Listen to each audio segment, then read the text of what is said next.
అధ్యాయము 5వ వచనం మొదటి భాగం. యెహోవా నాకు ఆధారము. కొలస్సీ పత్రికలో 1వ అధ్యాయం 17వ వచనం. ఆయన అన్నిటికంటే ముందుగా ఉన్నవాడు, ఆయన్ని సమస్తమునకు ఆధారం భూతుడు.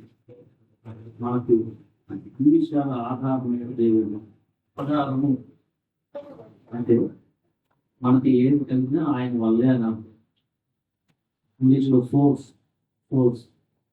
మనం చదువుకున్న మాటలో కొలస్సీలకు రాసిన పత్రికలో యేసు ప్రభువు గురించి ఆయన అన్నిటికంటే ముందుగా ఉన్నవాడు. ఒక దేవుడు అందరికి సమస్తానికి ఆధారం కావాలంటే ఆయన ఆది అంతం దేవుడు వాడే ఉండాలి. మనం ఆరాధన చేసే దేవుడు సృష్టికర్త అయింది. ఆయన సర్వాన్ని 16వ వచనంలో సర్వమును ఆయన ద్వారాను ఆయన బట్టి సృజింపబడింది. యేసు ప్రభువు చెప్పిన మాట. సమస్తానికి ఆధారము అనే దేవుడు సృష్టి కంటే పైన ఉండాలి. అంటే సృష్టిలో భాగమై ఉండకూడదు. అప్పుడే ఆయన సమస్తానికి కూడా ఆధారం అవ్వాలి. సమస్తం అంటే సర్వ సృష్టికి, సృష్టిలో ఉన్న ప్రాణులకు, ప్రతి ప్రాణికి కూడా, మనుషులనే కాదు.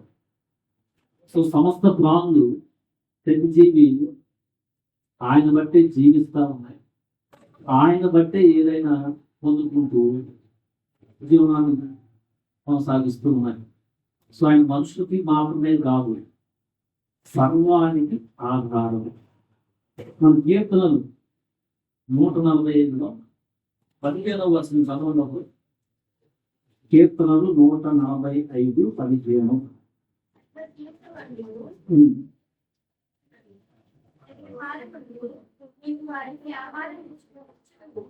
అది సర్వజీవులు అంటే మానవులు, జంతువులు, పక్షులు, చేపలు, పురుగులు, ప్రతి జీవి కూడా ఆహారం వస్తానికి సోర్స్ ఏంటంటే మన తండ్రి అయిన దేవుడు. మానవులకి అపొస్తలుల కార్యములు 14వ అధ్యాయం 12వ వచనం చదవండి. ఆయన ఆకాశం నుండి మీకు వర్షమును ఫలవంతములైన ఋతువులను దయచేయచ్చు, ఆహారము అనుగ్రహించు, విలాసములు మీ హృదయంలో నింపుచు, వేరు చేత చేత తను గూర్చి సాక్ష్యము లేకుండా చేయలేదని బిగ్గరగా చెప్పారు. ఇక్కడ ఆహారం అనుగ్రహించచ్చు. ఆహారం కావాలంటే వర్షం, ఋతువులు, ఉల్లాసంతో మన హృదయాన్ని నింపుతున్నాడు. అసలు మనం జీవనం సాగించాలంటే మనం అసలు రక్షణ పొందక ముందు కూడా మనం చేస్తూ జీవనాన్ని కొనసాగించాలంటే ఆయన వల్లే. ఎందుకంటే ఆయన వర్షము, ఋతువులు, పత్తి పంటతో ఆహారం ఇస్తూ ఉన్నాడు. ఉల్లాసంతో మన హృదయాల్ని నింపుతూ ఉన్నాడు. ఇప్పుడు మనం ఏమని ఆరాధన చేయొచ్చు? నేను జీవనం చేస్తాను, కావాల్సిన ఆహారం నీ వల్లే నాకు కలుగుతూ ఉన్నది. మనకి దేవుని గురించి అవగాహన లేకపోతే నేను చేసే జాబు వలన కలుగుతున్నది అనుకుంటాడు. జాబు వలన కలుగుతుంది, డబ్బులు వస్తాయి. డబ్బులు పైకి ఆహారం నాకు వెళ్ళిపోవాలి. అని వర్షం పడాలా, మొలకెత్తాలా, మొలకెత్తానికి మళ్ళీ భూమిని ఆయన చేసి ఉండాలా, వర్షం పడాలంటే ఆకాశం చేసి ఉండాలా, అని సృష్టికర్త అయి ఉండాలి. సో అప్పుడే ఆయన అన్ని జీవులకి మనకు కూడా ఆహారం ఇచ్చి జీవనాన్ని మనం కొనసాగిస్తానికి సహాయం చేయగలడు. ఆయన సహాయం చేస్తూ ఉన్నాడు. ఇంకో చోట 17వ అధ్యాయంలో అపొస్తలుల కార్యములు 17:25 వచనంలో ఆయన అందరికీ జీవమును, ఊపిరిని, సమస్తమును దయచేవాడు గనుక మనం అసలు జీవిస్తున్నామంటేనే మన దేవుని వలన. ఆయన మానవులారా రండి అంటే మనం వెళ్ళిపోవాలి. ఎవరికి గ్రహింపు ఉంటుందంటే భక్తులు. ఈ మనసు లేదనుకో ఏమనుకుంటాడు? మనం జీవిస్తున్నామంటే మనం పనిచేసుకుంటున్నాం, ఈ హడావుడిలో ఉంటాడు. సడన్గా ఇళ్ళకి మధ్య వెళ్ళిపోవాలి. ఈ మాట కీర్తనలు 90 3వ వచనం నీ వంశం మంచి మార్చుతున్నావు, నరులారా తిరిగి రండని మేము సెలవిస్తున్నాము. అంతే. ఆయన తిరిగి రండి అనగానే ఇదంతా ఏమనదు. సో మనం జీవిస్తున్నామంటే గాలి ఊపిరి దయచేవాడు మనకు. అందరికీ జీవము ఊపిరి ఆయన గాలి ఆయన ఇస్తా ఉన్నాడు. మనకి 135వ కీర్తనలో 7 నుంచి చదవండి. తుది గంధముల నుండి ఆవిరి లేవజేయవాడు ఆయనే, వాన కురిగినట్లు ఎరుపుకు పిలిచేవాడు ఆయనే. తన నిధులలో నుండి గాలిని ఆయన బయలు వెలిజేయను. అది మన నిధులలో నుండి గాలిని ఆయన ఊపిరి పీల్చుకోవాలంటే మనకి గాలి అవసరం. గాలి లేకపోతే మనం తీసుకెళ్ళగలం. ఆయన తెలుసుకున్నా, ఆయన ఎరిగినా ఎరగకపోయినా మనకి జీవమును అందరికి ఊపిరిని ఆయన ఇస్తా ఉన్నాడు. బ్రతకడానికి కావలసిన ఫలవంతమైన వర్షం కానీ దుడ్డుడు కానీ వాడి ద్వారా పంటలు చేస్తూ ఆహారం గాలి. నీళ్ళు లేకపోతే ఏమన్నా బతుకుతాం మనం? ఒకరోజు మనం నీళ్ళు లేకపోతే మనం బతుకుతాం. ఒకసారి ఆలోచించేది, మనం ఎంత సంపాదించి డబ్బులు పెట్టినా వాటర్ లేదనుకో, ఆ ధనం ఎంత అవుతుంది? మునికిని కూడా ఆయన వర్షాలు ఇచ్చారు. ఇదే మాట 2వ పేరు 1వ అధ్యాయం 2, 3 వచనాలు కలిసి ఉన్నాయి.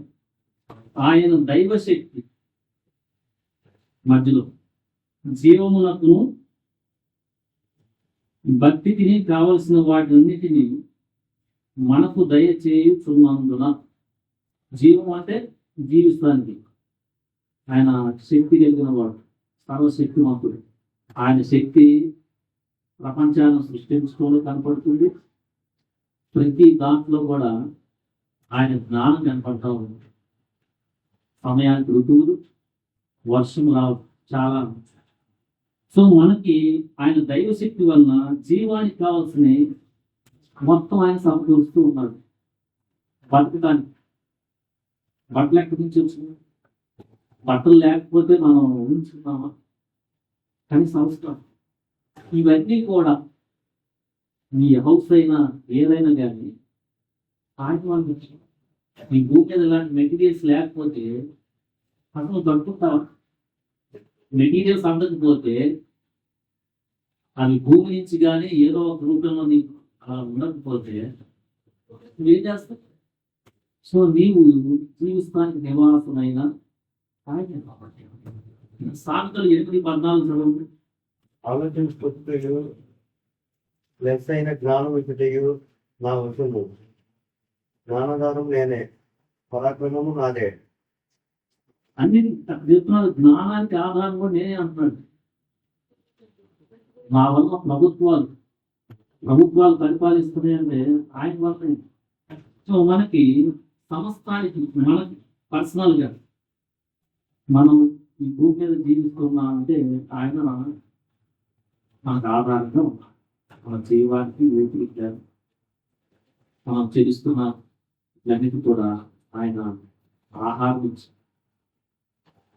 నీరు, గాలి ఇచ్చి, బట్టలిచ్చి, నివాసాన్ని మనకి ఇచ్చి సహాయం చేస్తున్నాడు. దాంట్లో మనం స్థితించాలి.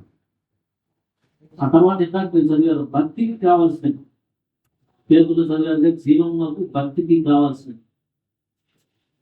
అసలు భక్తికి ఏం కావాలంటే మనకు రక్షణ అవసరం. మనకి రక్షణ కర్త అంటే ఆధారం అని, ఆయనే మనకి నిరీక్షణ కర్త అంటే మన నిరీక్షణకు ఆయనే ఆధారం అని. వీటన్నిటికీ ఎవరు కారణం అంటే క్రీస్తులో ఆయన మనకి భక్తికి కావాల్సిందని అన్ని కూడా ఇస్తున్నాడు. మొట్టమొదటిగా రక్షణ ఇస్తున్నాడు, నిరీక్షణ ఇస్తున్నాడు. సో మన నీతికి ఎవరు ఆధారం? ఆయన. మనకు నీతి ఎక్కడి నుంచి వస్తుంది? వంద పనులు బట్టి రావాలి. ఈ వచనం మనకి కీర్తనలో 4వ అధ్యాయంలో దావీదు కూడా నా నీతికి ఆధారం అగు దేవా, నా నీతికి ఆధారం అగు దేవా అది మనకు కూడా సరిపోతుంది అన్నమాట. మన నీతికి ఆధారం ఆయనే. మనం 2 చదివితే మనము ఆయన యందు దేవుని నీతి అన్నట్లు పాపం ఎదుగని ఆయన పాపముగా చేయబడిన ఆయనను పాపంగా చేసాం. మనము దేవుని నీతి అవ్వాలంటే దేవుడైన యేసుక్రీస్తు పాపముగా ఆయన మనుషుల పాపాన్ని ఆయన వేసుకొని భరించాడు. మనం నమ్మటం వలన నీతి తెలియదు, విశ్వాసం వలన మనకు నీతి వచ్చింది. సో మనం భక్తి ఎక్కడ మొదలైందంటే క్రీస్తు ద్వారానే. సో మనం ఏమైనా ఆరాధన చేయొచ్చు అంటే నా నీతికి ఆధారమైన దేవాన్ని క్రీస్తుని ఆరాధన చేయొచ్చు. మొదటి గురించి 1 చివరిలో మన నీతికి పరిశుద్ధతకి ఆయనే ఆధారం అనే లేఖనం చూస్తున్నాం. చదవండి. కొరింథీయులకు రాసిన మొదటి పత్రిక 1వ అధ్యాయం చదవచ్చు. అతిశయించువాడు ప్రభువునందే అతిశయింపవలెను అది వ్రాయబడినది. నెరవేరినట్లు దేవుని మూలముగా ఆయన మనకు జ్ఞానమును, నీతియు, పరిశుద్ధతయు, విమోచనము నాయను. దీంట్లో మన జ్ఞానానికి కూడా ఆయనే ఆధారం, నీతికి ఆయన. మనకు ఎట్లా వచ్చింది పరిశుద్ధతకి? మనం పాపులు, మన పరిశుద్ధత కూడా ఆధారం ఆయన. దేవుని మూలముగా ఆయన అంటే క్రీస్తు. దేవుడు మానవుని ప్రేమించి భక్తికి కావాల్సిన అన్ని కూడా క్రీస్తులో మనకిస్తున్నాడు. ఇది ఆత్మకు సంబంధించింది. ఇందాక శరీరానికి సంబంధించిన జీవము, నీరు, గాలి ఎలా మనకి జీవిస్తానికి అవసరమో పాపంతో పతనమైన మనము దేవుని చేరుకోవాలంటే క్రీస్తే మనకి ఆధారం. ఇంకో చోట కూడా కీర్తనలో 62:7 చూడండి. 62:7 నా రక్షణకు నా మహిమకు దేవుడే ఆధారం. నా రక్షణకు నా మహిమకు దేవుడే ఆధారం చెబుతా ఉన్నాడు, చూపిస్తున్నాడు. మన రక్షణ కూడా, మన ఆత్మకి రక్షణ దేవుని మూలంగా యేసుక్రీస్తు ద్వారా మనకు కలిగింది. లేకపోతే మన ఆత్మ రక్షించబడదు కానీ నరకానికి వెళ్ళదు. మహిమ యేసు ప్రభువు మరలా వచ్చినప్పుడు మనము మహిమ శరీరాన్ని ధరిస్తాం. మన వల్ల ఎవరు ఆధారం? దేవుని మూలంగా క్రీస్తు ద్వారా మనం దేవుని మహిమలో రేపు పొందుకుంటున్నాం. సో మనం ఏమైనా ఆరాధన చేయొచ్చు? ఆ రక్షణకి ఆధారం ఉంది. లేకపోతే నేను 86కి అర్హుడు. నన్ను శిక్షణించి తప్పించి రక్షించం. అంతేకాదు, ఇప్పుడు జీవిస్తున్నప్పుడు నీ ఆత్మ నా కనుకరించి రక్షిస్తా ఉన్నాం పాపం యొక్క ప్రభావం నుంచి. ఎవరు ఆధారం? ఆయన పరిశుద్ధాత్మ దేవుని ద్వారా మనము ఇది గమనించగలుగుతున్నాం. సో మనం నా రక్షణకు ఆధారమైన దేవా నేను స్తుతిస్తున్నాను. నా మహిమకి యేసు ప్రభువు మళ్ళా వచ్చినప్పుడు ఆయన మహిమలో మనం పాల్గొంటూ పొందుతాం. ఇస్తే మన మహిమకి ఆధారం దేవుని మూలం. మనం ఒకప్పుడైతే దేని మీద ఆధారపడ్డాం? కొంతమంది బంగారం మీద. ఇప్పుడు కూడా చాలా మంది రక్షణ పొందిన వారు కూడా సరైన అవగాహన లేకుండా దాన్నే భక్తి అనుకుని వాళ్ళు యోగ గ్రంథంలో 31వ అధ్యాయంలో ఈయన సువర్ణము మీద బంగారం మీద నేను నమ్ముకోలేదని తెలుపుతున్నాడు. 24 చదువు. సువర్ణము నాకు ఆధారం అనుకుని నేను అది నీవే వేణి బంగారంతో నేను చెప్పిన ఎవరు నా ఆస్తి గొప్పదని కానీ. సో నా ఆస్తి బంగారమే అని నేను చెప్పలేదని ఆ భావం చెప్తున్నాడు ఆయన. కానీ రక్షణ పొందకుండా మన భావం ఏంటి? రక్షించబడిన తర్వాత నీకు ఏ భావం ఉండాలా? గమనించిన దేవుడే ఆధారం, ఆ భావం ఉండాలి. అది కాకుండా నువ్వు ధనాన్ని నమ్ముకుని వెళ్ళిపోతున్నావు, నువ్వే ఆరాధన చేయలేదు. నువ్వు ధనాన్ని నమ్ముకుంటే పాడైపోతామని లేఖలు చెప్తా ఉంది. ఉగ్రత దినవంతులు ఆస్తి అక్కడికి రాదు, ఇలాంటి లేఖనాలు ఉన్నాయి. కానీ ఆస్తి నేను కాపాడుతుందనుకొని నువ్వు దాన్ని ఆధారం చేసుకుని ముందుకు వెళ్తున్నావా, మరుగా తిరిగి రండి ఆలోచిస్తావు. ఏమైంది మొత్తం? సో నీకు రక్షణ పొందిన మనకి అవగాహన ఏంటంటే మనసు వర్ణం ఇచ్చిన ఆయనదే ధనం. గాలి చెప్పినట్టు నీ ధనంలో ఇచ్చిన ఆ భావం ఉన్నాయి. కానీ ఒకప్పుడు మనమైతే ధనాన్ని ఆధారంగా చేసుకొని ముందుకెళ్ళాం. కొంతమంది మనకి ఇలాంటి మాటలు కనిపిస్తున్నాయి. సామెతలు 3:5 నీ ప్రబుద్ధిని ఆధారం చేసుకునగా నీ పూర్ణ హృదయంతో యెహోవా యందు నమ్మిక ఉంచుము. అంతకుముందు మనం అయితే ప్రకృతిని ఆధారం చేస్తాం. దేవుడు లేకుండా మనకు లేదు, మనకి ఏదనిపిస్తే.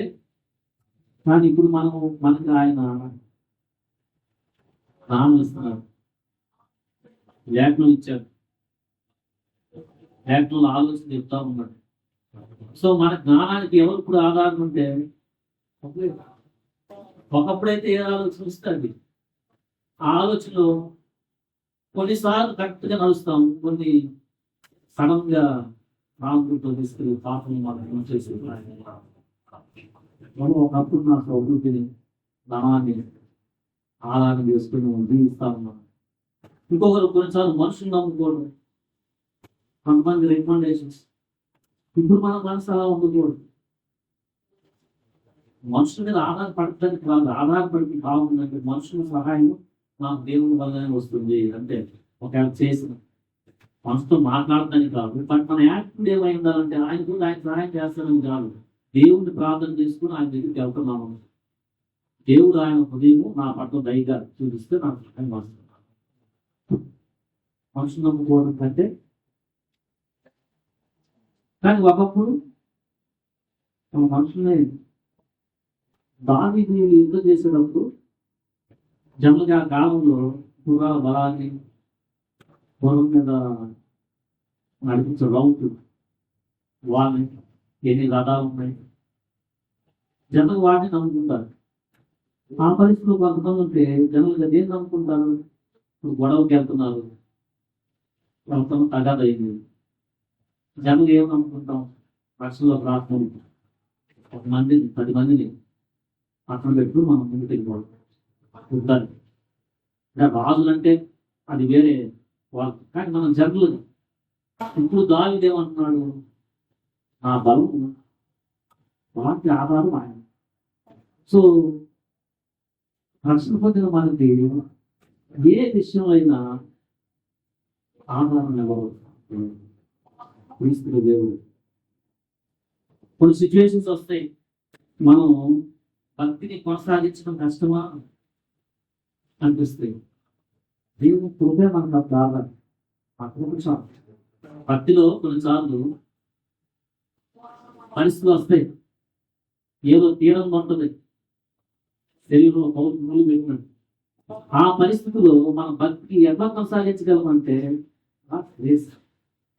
పౌలు చెప్తున్నాడు, నా పరిచర్యకి ఆధారం ఏంటంటే నన్ను బలపరచు అని. అంటే ఎవరు ఆధారపడుతున్నాడు? ఆయన. మనం పరిచయం చేస్తున్నామంటే ఆధారం ఎవరంటే పౌలు చెప్తున్నాడు, దేవుడు బలపరుస్తున్నాడు కాబట్టి చేస్తాం. సో ఏ ఆస్పెక్ట్ అయినా అయినా మా జీవితంలో క్రీస్తులో దేవుడు మనకి ఆధారంగా ఉండాలి. మా ఫిజికల్గా జీవిస్తానికి జీవమైన ఆహారం ఇస్తూ, గాలి నీరు ఉడుకులు ఇస్తూ, వస్త్రాలు కనీస అవసరాలు ఇల్లు ఇస్తూ మన జీవనాన్ని ఒకప్పుడు తెలియకపోయినా మనకి అనిపించారు. ఇప్పుడు తెలుసుకున్నాం కాబట్టి మనం ఆలోచన కూడా చూపించాలి. ఆయన దైవ శక్తి జీవానికి కావాల్సిన మొత్తం మనకి, ఆయన జీవంలో ఊపిరిని అందరికీ దయచేయవాడు. మీరు చేయదు తన గురించి ఆల్రెడీ మనుషులు తెలిపేశారు. మీరు చేస్తున్నట్టు విగ్రహాలు ఉండవు. పౌరు భాగంగా చెప్తూ వారు చెప్తున్నారు, మనం ఒకప్పుడు వ్యర్థమైన దేవతను ఆధారం చేసుకున్నాం. ఇజ్రాయెల్ ప్రజలు కూడా చాలాసార్లు ఇది మన ఆధారం చేసుకుంటున్నారు, లేకపోతే దేవుతున్నాయి మన ఆధారం చేసుకుంటూ చెబుతున్నారే. భక్తి కావాల్సినవి కూడా మనకి ప్రభుత్వం అన్ని దొరుకుతున్నాయి. ఏంటంటే ఫస్ట్ మనం నీతి మంత్రులుగా తెలుసుకోవాలి.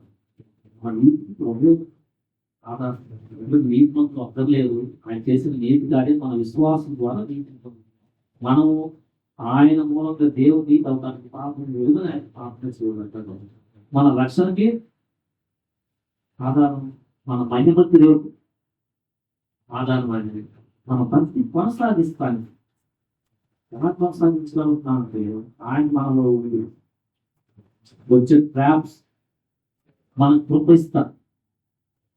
మనకు భక్తి కొనసాగించడం కూడా ఆయన ఆధారంగా ఉన్నాడు. అనుకుని ఈరోజు మనము నా జీవానికి భక్తికి ఆధారమైన దేవ మనం ఆయన్ని స్తుతిస్తాము. దేవుడి మాట దీవించుగాక.